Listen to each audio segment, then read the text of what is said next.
I am Supreet, I'm Pavan. and we have a passion for traveling. We are the traveling couple. Hello everyone. आज बात करेंगे Switzerland का trip plan करने की। Switzerland trip plan करने की जब भी बारी आती है तो सबसे पहला सवाल होता है कि स्विस पास खरीदना है या नहीं। स्विस पास बहुत महंगा होता है। अगर आप सिर्फ 3 दिन का लेंगे तब भी आपके लिए 220 फ्रैंक के आसपास लगते हैं। सबसे इकोनॉमिकल पड़ता है 8 डेज वाला, जो है अबाउट 380 फ्रैंक्स का, यानी आज की डेट में 35,000 रुपए। सबसे इकोनॉमिकल एक्चुअली 15 डेज का होता है, बट 15 डेज आप एक्चुअली ट्रिप प्लान नहीं करेंगे। अगर वो ले सकते हैं तो 38,600 में आपको 15 दिन का स्विस पास मिल जाता है। फायदे क्या क्या होते हैं? स्विस पास लेने के बाद स्विट्जरलैंड के किसी भी ट्रांसपोर्ट में ट्रेवल कर सकते हैं for those 8 days, which includes tram, train, bus, anything and everything including boat cruises as well, जब तक कि वो प्राइवेट पहाड़ी वाला ना हो। उसके बारे में अभी बाद में बात करेंगे। इसके अलावा आप 500 से ज्यादा स्विट्जरलैंड के म्यूजियम्स फ्री में एंटर कर सकते हैं इस स्विस पास के थ्रू। बट क्या ये जरूरी है? ऑनलाइन आपने कई वीडियोस देखे होंगे जो सजेस्ट करते हैं कि car might be a better option than buying a Swiss pass. जब हमारी बारी थी हमने कैलकुलेट किया, हमने तो सोचा 2 लोगों के लिए चाहिए तो कार तो बहुत सस्ता पड़ेगा, बट जब आप एक्चुअल में ऑनलाइन सर्च करते हैं सबसे पहले 40,000 रुपीज से कम में कोई कार मिलती नहीं है। उसके बाद उसका फ्यूल का खर्चा होगा, प्लस पार्किंग 5 से 15 फ्रैंक पर डे का है, और पार्किंग के लिए आपको जगह ढूंढनी पड़ेगी, और वो भी तब सूट करेगी अगर आपने एक ही जगह पे रहना हो। अगर आप जगह जगह पे जाना चाहते हैं, जैसे आप आगे वीडियोस में देखेंगे, तो हम तो बहुत जगह घूमे थे, तो काफी रेस्ट्रिक्शन हो जाती है। बट मोस्ट इंपॉर्टेंट, बिना स्विस पास के आपको डिस्काउंट नहीं मिलते। अकेले ग्लेशियर एक्सप्रेस का डिस्काउंट लगभग 10 से 15,000 का होता है। जंगफ्रॉ का डिस्काउंट अबाउट 8,000 का। हर पहाड़ी का अगर आप डिस्काउंट में रहे तो हमारा तो 8 दिन का खर्चा ऑलरेडी उसमें निकल गया था।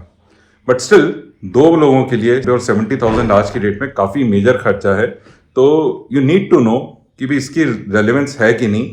हमने इसी वजह से अपने जितने भी वीडियोस हैं उसमें स्पेसिफिकली पॉइंट आउट किया है जहां पे भी स्विस पास का यूज हुआ है, सो दैट आप अपना डिसीजन खुद ले सके कि स्विस पास लेना चाहिए या नहीं लेना चाहिए। Hello, I have the Swiss pass. I need 2 tickets to go up by Coghill to Pilatus and come down via the cable car. By the cable car, perfect. Want to Have both of you have the Swiss travel pass? Yeah. One is this side, one is this side.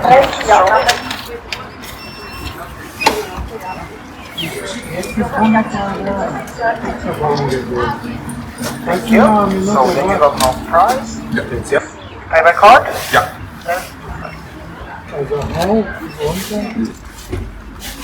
What do you prefer? Thank you very much. Can you remove the ticket and the chocolate and also retrieve your card? Have a nice day. And your ticket.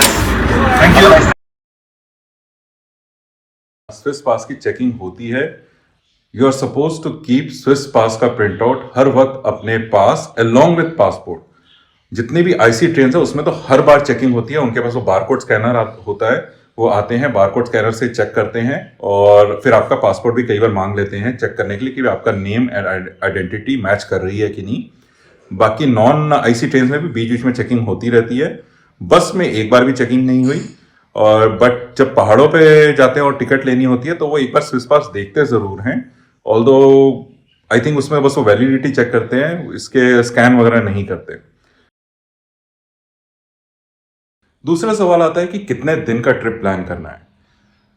I would say इसका भी relation Swiss पास से ज्यादा better है। हमने 8 days का इसलिए plan किया क्योंकि स्विस पास 8 डेज का सबसे रीजनेबल पड़ रहा था। 6 डेज का कॉस्ट ऑलमोस्ट उतनी थी, बट 2 दिन कम हो रहे थे, तो हमने उस हिसाब से 8 डेज प्लान किया। और इसके अलावा स्विस पास जिस दिन खत्म हो रहा है उसके अगले दिन सुबह 5 बजे तक वैलिड होता है, तो हमने सुबह मॉर्निंग की फ्लाइट ली थी, सो दैट उस फ्लाइट के लिए भी पहुंचने के लिए एयरपोर्ट तक हमारा स्विस पास उस बस में ट्रेवल करने के लिए एयरपोर्ट तक काम आ गया था। और इन जनरल जितने स्विट्जरलैंड के मेन पॉइंट्स हैं 8 दिन काफी हैं। आपके 2 दिन तो पक्का टिटलिस और जंगफ्रॉ के लिए चाहिए, जो सबसे इंपॉर्टेंट पॉइंट्स हैं। और इसके अलावा जो पहाड़ियां हैं वो आपको चूज करनी पड़ेंगी कौन सी जाना चाहते हैं, तो उसके हिसाब से आप प्लान कर सकते हैं। हमने जो अपनी इटिनरी प्लान की थी वो इस तरीके से थी कि डे 1 हम बर्न गए, ज्यूरिक में सुबह पहुंचे थे, ज्यूरिक में हमने एयरबीएनबी लिया और वहीं से बर्न गए थे। डे 2 हमने टिटलिस कवर किया, day 3 glacier express, day 4 mount Pilatus, और फिर हम अगले दिन सुबह इंटरलाकेन शिफ्ट हो गए। इंटरलाकेन में हम पहले दिन गए ग्रिंडलवाल्ड फर्स्ट में, सेकेंड डे गए Schilthorn, third day Jungfrau and final 8th day हमारा था जिनीवा में। जिनीवा से हमने वापसी की फ्लाइट ली 9th मॉर्निंग सुबह को। इन जनरल जो स्विट्जरलैंड का हिसाब है, उन्होंने सारी पहाड़ियां प्राइवेटाइज कर रखी है। जी हाँ, प्राइवेटाइज। उन्होंने ऐसे किया हुआ है कि भाई पहाड़ी के बेस तक तो हम स्विस पास में लेके आएंगे। स्विट्जरलैंड गवर्नमेंट ने हिसाब किया हुआ है कि उसका पैसा हम लेंगे, वहां तक पहाड़ी के बेस तक हम ले आएंगे। पहाड़ी का पूरा हिसाब किताब उन्होंने प्राइवेट कंपनीज को लिया हुआ है कि भाई ये जंगफ्रॉ की पहाड़ी तुम्हारी, ये शिल्टहॉर्न की पहाड़ी तुम्हारी, कि भाई आप जो टिकट लेनी है आप टिकट लो। स्विस पास जिनके पास होगा उनको थोड़ा बहुत डिस्काउंट दे देना, बाकी जो भी वहां पे पैसे कमाने हैं, जो भी मेंटेनेंस करना है, वो उस कंपनी को इंडिविजुअली दिया हुआ है। बट उसका नतीजा होगा कि हर पहाड़ी देखने में तो काफी मिलती जुलती है, हर पहाड़ी पे ऊपर जाके तो बर्फ ही है, तो इनमें कंपटीशन हो जाएगा। तो स्विस गवर्नमेंट ने इनको दिया कि भाई हर पहाड़ी में कुछ ना कुछ एक ऐसा पॉइंट होना चाहिए जिसकी वजह से टूरिस्ट को लगे कि नहीं यार, ये पहाड़ी तो नहीं छोड़ सकते। For example, Pilatus steepest cogwheel train of the world, Titlis only rotatory chair car of the world जो पहाड़ी के ऊपर जाती है, जुंगफ्रॉ ऑफ कोर्स, जुंगफ्रॉ का तो नाम ही बहुत है, but still highest railway train station of Europe, and Schilthorn James Bond का माउंटेन। हमें आदत है पूछने की बेस्ट कौन सा है। सो बेस्ट और मोस्ट एक्सपेंसिव है जुंगफ्रॉ, जहां सबसे ज्यादा पॉइंट है देखने के लिए। बाकी सारी पहाड़ियां आप 4 या 5 घंटे में कर सकते हैं, बट जुंगफ्रॉ के लिए एटलीस्ट आई वुड से शाम तक का टाइम रखना जरूरी है, क्योंकि जुंगफ्रॉ में काफी सारे पॉइंट है, बट इसकी टिकट भी सबसे ज्यादा महंगी है। अकेले एक जुंगफ्रॉ की टिकट स्विस पास के साथ भी 14 से 15 हजार की पड़ती है, बिना स्विस पास के तो 22 हजार की एक दिन की टिकट है उसकी। बट अगर आप इतनी महंगी टिकट दे रहे हैं तो बहुत जरूरी है कि जब आप ऊपर जाएं तो वहां धूप निकली हो, वरना जुंगफ्रॉ में आप इतनी 22 हजार की टिकट दे के भी वहां पहुंचते हैं और आपको उस कवर्ड शेल्टर से बाहर भी नहीं जाने देते अगर बाहर बर्फ पड़ रही है। तो वो आपको कैसे पता लगेगा? 2 तरीके हैं। सबसे पहले तो अपना ट्रिप की प्लानिंग इस तरीके से कीजिए कि आपका कुछ ना कुछ फ्लेक्सिबिलिटी हो, खासतौर पे इंपॉर्टेंट पॉइंट्स के लिए। लाइक टिटलिस के लिए हमने किया था, ज्यूरिक से जाना है, ज्यूरिक में 4 दिन थे, हमने पहले से ही अपना वेदर फोरकास्ट देख लिया था कि किस दिन सनी है। जो पहला सनी डे था उसमें हम टिटलिस गए, और इसलिए टिकट आपने पहले नहीं खरीदनी है, वहां जाके ही खरीदनी है कि भाई अगर आप उस दिन जा रहे हैं तो आप वहां जाके टिकट खरीदें। सेम जुंगफ्रॉ के लिए इंटरलाकेन में हमारे 3 डेज हमने रखे थे। हम पहले दिन पहुंचे तो हमने वेदर फोरकास्ट में देख लिया कि भी जो है आज बादल छाए हुए जुंगफ्रॉ पे, हम वहां नहीं गए। दूसरे दिन फोरकास्ट दिखा था सनी है, बट उनकी एक वेबसाइट होती है, हर पहाड़ी की एक वेबसाइट है, उस वेबसाइट पे कैमरा, लाइव कैमरा दिखाता है। उस लाइव कैमरा में हमने देखा अभी बादल छाए हुए, हमारे पास एक दिन और था, अगले दिन का फोरकास्ट भी सनी था, तो हमने दूसरे दिन भी जंगफ्रॉ नहीं किया, हमने जंगफ्रॉ कवर किया तीसरे दिन। एंड उसका नतीजा ये हुआ कि जब हम ऊपर एक्चुअली पहुंचे तो बहुत ही सनी था। आप जब हमारी जंगफ्रॉ की वीडियो देखेंगे यू रियलाइज कितनी अच्छी धूप निकली हुई थी और इतना सुंदर नजारा था। बट ये तभी हो सकता है अगर आप इस तरीके से प्लानिंग करें। दोनों देखना है आपने, वेदर फोरकास्ट भी प्लस उस पहाड़ी का लाइव कैमरा।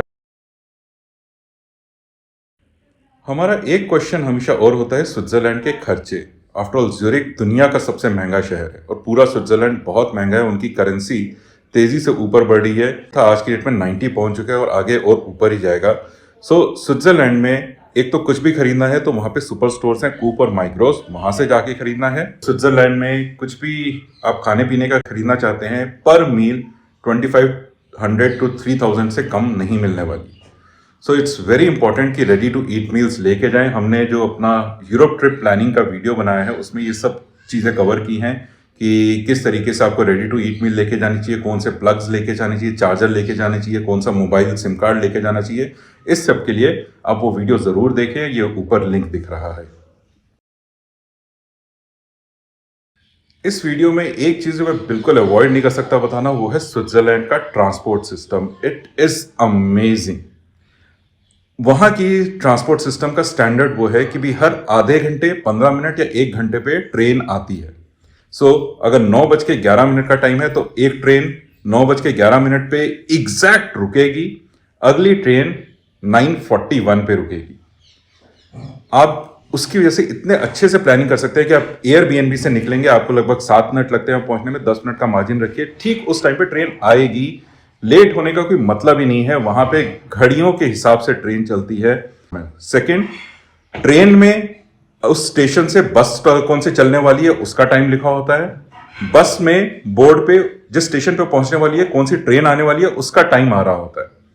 वहां की बसें भी एग्जैक्ट टाइम टू टाइम चलती हैं, पता नहीं कैसे मैनेज करते हैं, बट बस स्टॉप पे भी जो उसका टाइम लिखा हुआ है पहुंचने का, वो उसी टाइम पे वहां पे जाके रुकेगी और दरवाजा खुलेगा और कोई उसमें चेंज नहीं होता है। थर्ड, स्विस पास की वजह से बहुत सहूलियत हो जाती है कि भाई आपको किसी भी ट्रेन या ट्रैम पे चढ़ने के लिए सोचने की जरूरत नहीं है।